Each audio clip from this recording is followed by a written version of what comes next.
Shalom, queridos irmãos e irmãs.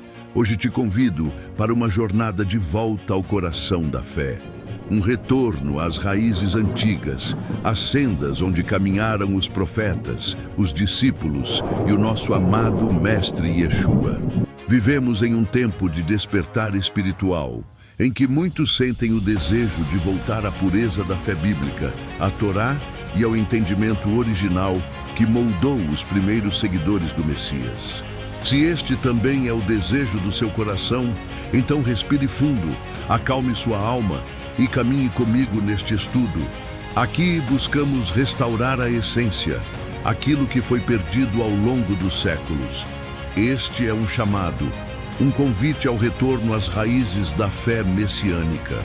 E antes de avançarmos, quero te convidar a conhecer o nosso canal Raízes da Fé Messiânica. Assim que terminar este vídeo, acesse nosso canal. Lá você encontrará estudos profundos, lives completas, séries organizadas em playlists temáticas e conteúdos semanais para te conduzir na jornada messiânica.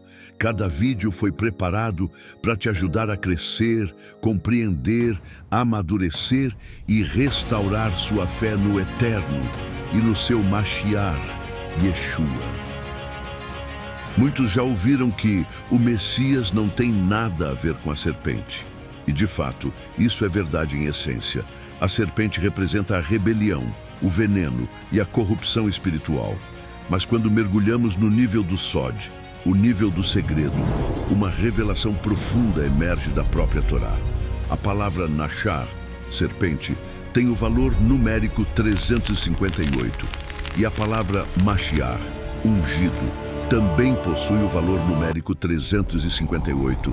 Isso não é coincidência. Quando a Torá fala por números, ela fala por códigos eternos. A pergunta é: por que o termo associado ao veneno que entrou no mundo possui o mesmo valor numérico do termo associado àquele que viria trazer cura e restauração? A resposta está num princípio profundo que os sábios de Israel já ensinavam. Com o mesmo elemento que veio o juízo, virá a cura. O veneno entrou no mundo através da serpente. A queda, a corrupção, a quebra da comunhão entre o homem e o Eterno. E o antídoto viria através do Mashiach, aquele que enfrentaria o veneno, mas não seria corrompido por ele. Assim como o antídoto contra o veneno de uma cobra é feito a partir do próprio veneno, assim também o Mashiach tomaria sobre si o impacto da serpente sem ser contaminado, destruindo o poder da corrupção. Por isso, Yeshua declara em Yohanan 3,14: assim como Moshe levantou a serpente no deserto, assim importa que o Filho do Homem seja levantado. A serpente levantada por Moshe não era a serpente viva, era uma serpente de bronze. Bronze simboliza juízo, a haste representa o madeiro. Assim como os israelitas olhavam para a serpente de bronze e eram curados do veneno mortal, todo aquele que olha para o Mashiach, elevado no madeiro, recebe cura do veneno que entrou no Éden. O Mashiach é o antídoto. Ele enfrenta o veneno, mas não sucumbe. Ele toma sobre si a aparência do pecado, mas não o comete. Ele destrói a serpente usando o próprio símbolo que um dia representou queda. E é por isso que ambos, Nashar e Mashiach, compartilham o valor numérico 358. É o Eterno dizendo a Israel: o remédio para o veneno está na própria Torá, e o meu ungido é esse remédio. Agora, vamos entrar em mais uma etapa deste estudo profundo. Hoje, analisaremos textos do Zohar, do Talmud, dos comentários de Rashi, do Midrash e de outros sábios. Tudo para mostrar que a ideia de que a morte de um justo possui poder expiatório não é cristã, é judaica. Zohar, Parashat, Acharei Mot, 56b. O Zohar afirma: não há no mundo nada que possa resistir ao julgamento senão a morte do justo. No nível Sod, o nível oculto da interpretação, o Zohar revela que existe um tipo de tikkun, um reparo espiritual cósmico que só pode ser realizado quando um tzadik morre injustamente. Se o justo morre de forma natural, o conceito não se aplica. Mas quando um justo é morto sem culpa, sua morte produz expiação para toda a geração. Isso é profundamente judaico e é um dos pilares da teologia messiânica aplicada a Yeshua. Talmud Bavli, Yomá 42b. O Talmud declara abertamente a expiação sobre Israel através da morte dos justos. A morte de um tzadik é vista como substitutiva e expiatória, a ponto de justificar o jejum e o luto nacional pela nação inteira. Ou seja, a morte de um justo é litúrgica, espiritual e transformadora. Rashi, comentários sobre Bamidbar, Números 21. Rashi pergunta: por que a passagem da novilha vermelha está próxima à morte de Miriam?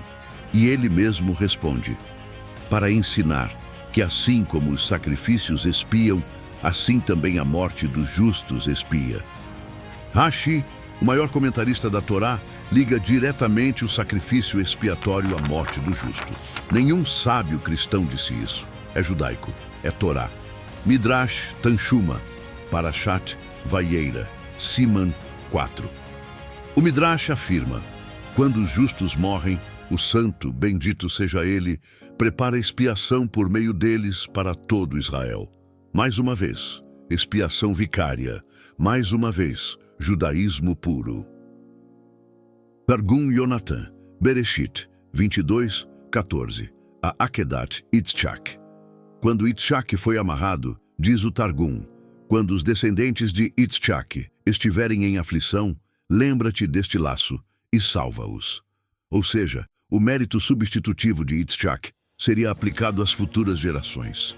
Isso estabelece a base do conceito de mérito vicário, o mesmo conceito que se aplica a Yeshua HaMashiach.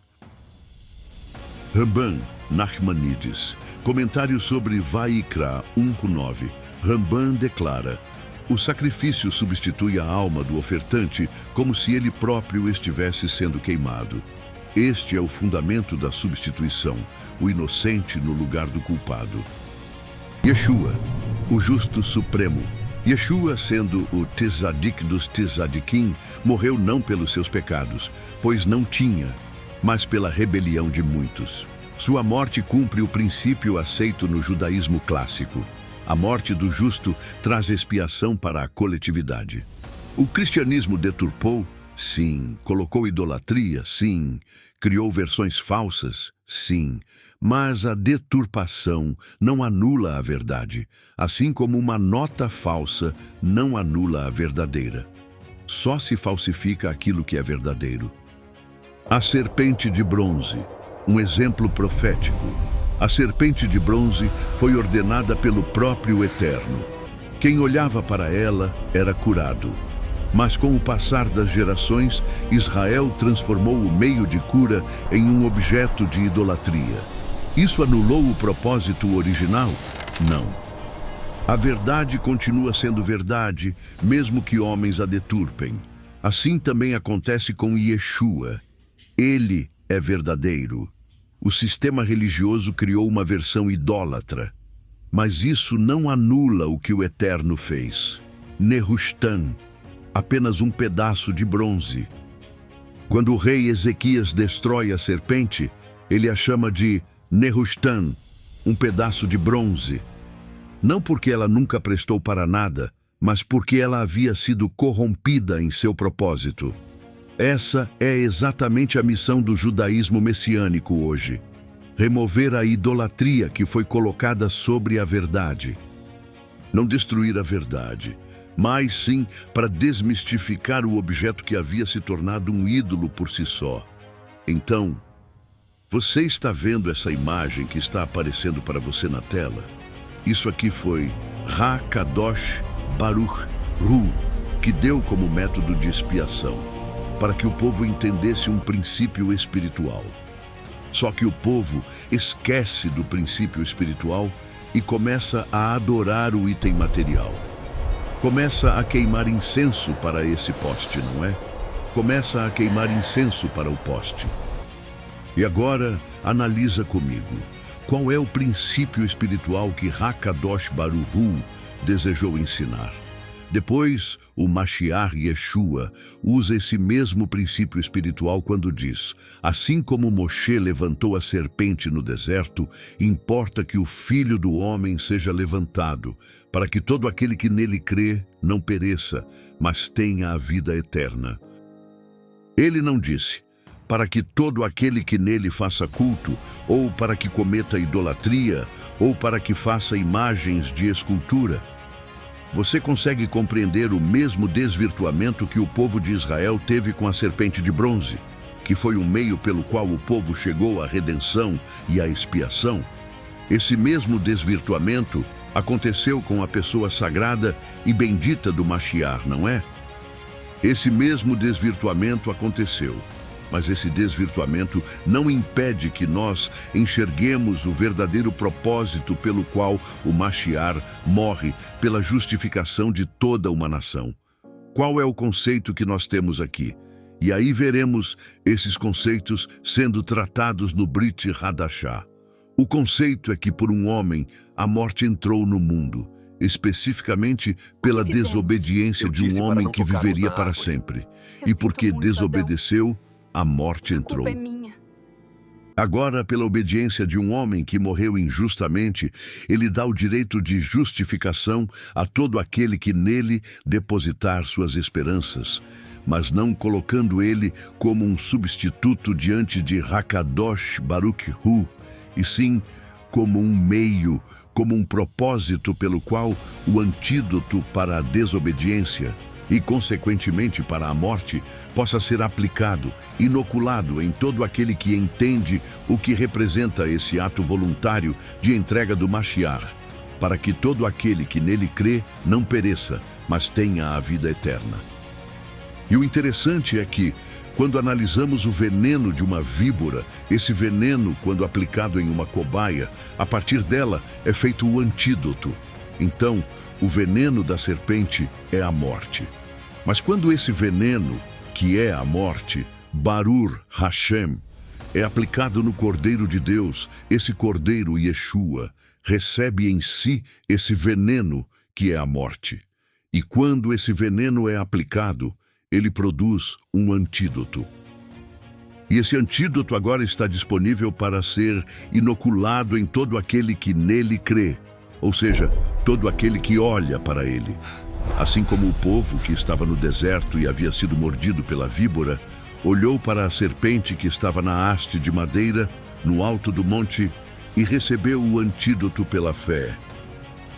Assim também todo aquele que olha para o Mashiach e entende o papel do Mashiach não como um objeto de idolatria, não como um objeto de adoração, não como alguém que compõe a deidade, mas como alguém enviado com a mesma raiz no seu nome, Mashiach e Nashar, ambos com a gematria 358, mostrando que o antídoto viria através do Mashiach quando ele fosse apertado, quando ele fosse amassado.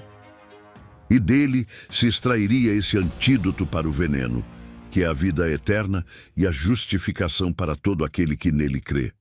E diante disso, obviamente, eu tenho dois públicos que podem estar me assistindo. O público da ortodoxia, que rejeita o Mashiach, e o público do cristianismo, que idolatra o Mashiach, não é? Com base nesse conceito judaico que eu apresento, o que eu procuro fazer é a mesma coisa que Ezequias fez, porque ele despedaçou aquilo que havia se tornado uma idolatria e restaurou o povo à verdadeira techuvá, para que servissem e adorassem única e exclusivamente aquele que criou os céus, a terra e tudo o que neles há. E nós, em momento algum, estamos desprestigiando, menosprezando ou diminuindo a pessoa bendita de Yeshua, o Mashiach, prometido ao povo de Israel e luz para as nações, mas obviamente dentro do seu devido contexto.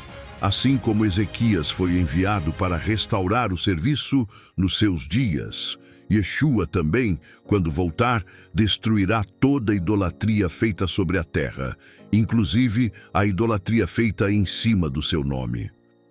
Porque em Mateus capítulo 7 ele vai dizer: naquele dia muitos dirão, no teu nome expulsamos demônios, no teu nome operamos maravilhas, no teu nome profetizamos, no teu nome queimamos incenso. E ele dirá: eu nunca vos conheci. Apartai-vos de mim, vocês que vivem contrários à lei, contrários à Torá, vocês que se opõem à Torá, para longe de mim, porque eu não conheço vocês. Assim como Hakadosh Baruch Hu, diante daquelas pessoas que queimavam incenso para o Nehushtan. Imagine-as no dia do juízo, diante de Moisés, dizendo: Moisés, queimamos incenso para a tua serpente. E ele diria: saiam de mim, idólatras, para longe de mim, seus idólatras. Quando foi que vocês foram orientados a fazer isso? Assim também vemos o Mashiach dizendo que todo aquele que pode fazer milagres, curas, o que quer que seja, mas é contrário aos mandamentos da Sagrada Torá, se constitui inimigo do Mashiach e do seu propósito. Então Moisés fez a serpente de bronze no deserto por ordem divina, conforme encontramos em Bamidbar 21, 6, 9, para curar os israelitas das mordidas das serpentes. Com o tempo, aquele objeto passou a ser venerado como se tivesse poder em si mesmo, o que configura a Avodazará, idolatria. O rei Ezequias, ao realizar uma reforma espiritual, destruiu esse objeto e corrigiu o desvio teológico. Esse evento é crucial para mostrar que até objetos usados por ordem divina podem ser pervertidos quando o foco se desvia do Criador para a criação. Agora vou colocar uma imagem na tela, uma imagem que vai fazer você refletir sobre tudo isso que eu ensinei. Analisa comigo. Moshe, por ordem divina, constrói a serpente de bronze e a coloca na haste de madeira para que todo aquele que olhasse para a haste fosse curado. Depois daquilo, não se deveria fazer mais nada com aquela haste. Aquilo foi um instrumento pelo qual o povo fez techuvá. E agora acompanha comigo na tela. A idolatria da serpente tem relação direta com a tipologia messiânica. Esse texto é profundamente simbólico para o estudo messiânico, pois a serpente feita por Moshe era um meio de cura, mas foi corrompida pelo coração idólatra do povo.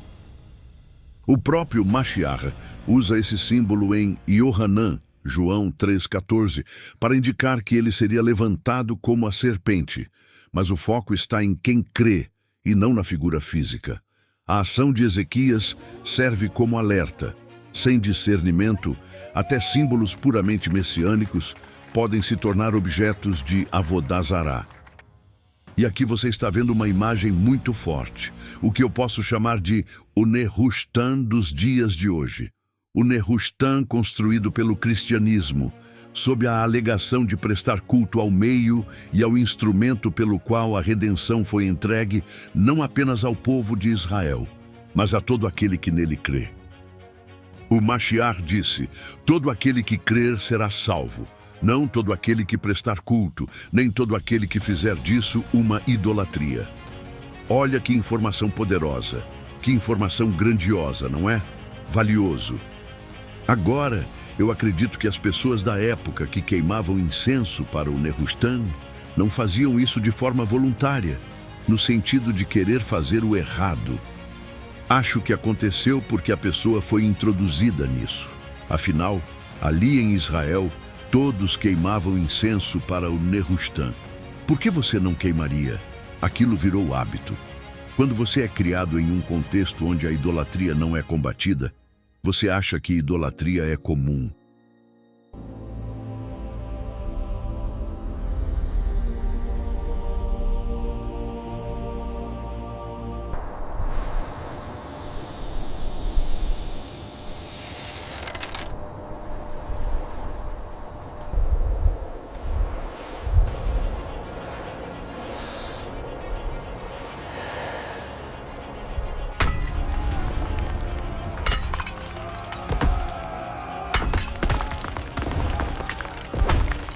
Quando Ezequias faz a reforma, ele é muito firme, porque ele sai quebrando coisas que eram preciosas para o povo.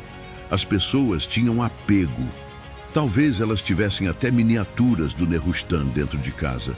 Talvez, analisa comigo, talvez houvesse pessoas daquela época que tinham correntinhas com a miniatura do Nehushtan pendurada no pescoço. Talvez tenha virado um símbolo, e hoje a medicina usa um símbolo. Qual é o símbolo da medicina? O Nehushtan. Você não percebeu?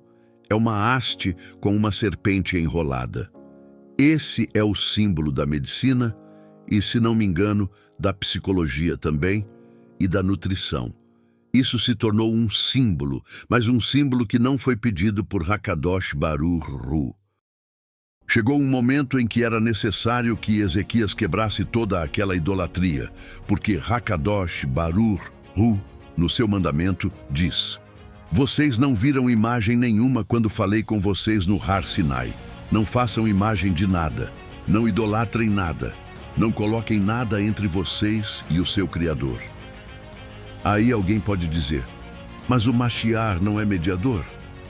Entenda, o mediador faz a mediação, assim como o Kohen Gadol fazia a mediação entre o povo e Hakadosh Baruch Hu. Mas o mediador não era adorado, não era reverenciado, não era colocado em pé de igualdade com o Criador.